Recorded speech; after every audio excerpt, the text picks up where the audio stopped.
নমস্কার, কনাস food diary থেকে আমি আশিস কণা। আজকে আমি একটা অন্যরকম রেসিপি করে আপনাদের সামনে দেখাবো। প্রতিদিন তো আমরা মাছের ঝোল ঝাল খাই, কিন্তু আজকে করে দেখাবো রুই মাছের টক।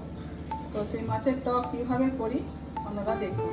তো প্রথমে সর্ষের তেল গরম করতে দিয়েছি, তার মধ্যে মাছগুলো হালকা করে ভেজে নেব। লবণ দিয়ে দিলাম একটু। দেখুন কিছুটা মাছ আছে আমার, এটা কাতলা মাছ। মাছগুলো ভেজে নেব, হালকা করে ভাজতে হবে।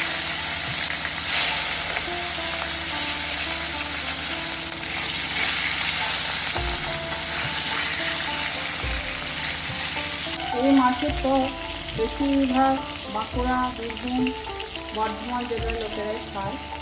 মেদিনীপুর জেলারও লোক কিছু কিছু মাছের টক খায়, কিন্তু অনেকেই জানেন না যে এরকম কাটা মাছের টক হয়। তো আমি সেটা করে দেখাচ্ছি আপনাদের সামনে, দেখুন কীভাবে টক হয়। সবসময় আমরা মাছের ঝোল ঝাল কালিয়া খেয়ে থাকি, কিন্তু এই গরমের সময় একটু মাছের টক করলে এই গরমের সময় খেতে খুবই ভালো লাগে। তো আপনারা দেখুন আমি কীভাবে মাছের টকটা রান্না করছি।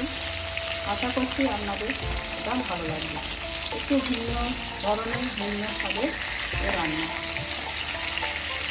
টকের মাছ বেশি ভাজলে ভালো হয় না, হালকা করে দেখুন মাছগুলো ভেজে নিয়েছি। এবার এটা তুলে নেব, আস্তে আস্তে মাছগুলো তুলে নিচ্ছি। একটা শুকনো লঙ্কা দেবো, একটু 5 ফোড়ন। এটা ফোড়নটা হয়ে গেছে। এবার কিছুটা আমি এখানে দেখুন তেঁতুল, পাকা তেঁতুল জলে গুলিয়ে এই জলটা করে আমি রেখে দিয়েছি, এটা এর মধ্যে দিয়ে দেবো।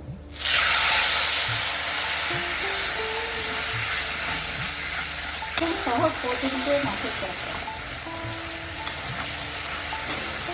পরিমাণ মতো আর একটু জল দিয়ে দেবো, পরিমাণ মতো লবণ, পরিমাণ মতো হলুদ, আর 2 চামচের মতো চিনি দেবো। একটু টক একটু মিষ্টি হবে। যারা যেমন মিষ্টি খান সেভাবে চিনিটা দেবেন। আর এতে আমি ব্যবহার করছি 1 চামচ, ছোটো চামচে 1 চামচের মতো সর্ষে বাটা। সর্ষে বাটা দিলে টকের টেস্টটা খুব ভালো হয়। আর দিচ্ছি 1 চামচের মতো পোস্ত বাটা। ব্যাস, আর কিছু লাগবে না। একটু চাপা দিয়ে দেবো, চাপা দিয়ে দিলাম। দেখুন চাপাটা খুললাম, বেশ ভালোভাবে গ্রেভিটা ফুটে উঠেছে। এরপর মাছগুলো এর মধ্যে দিয়ে দেবো। মাছগুলো দিয়ে দিচ্ছি।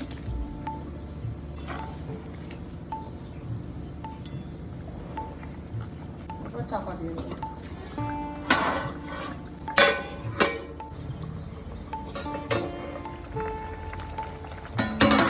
দেখুন রান্নাটা আবার খুললাম, তাই মাছের টক হয়ে গেছে।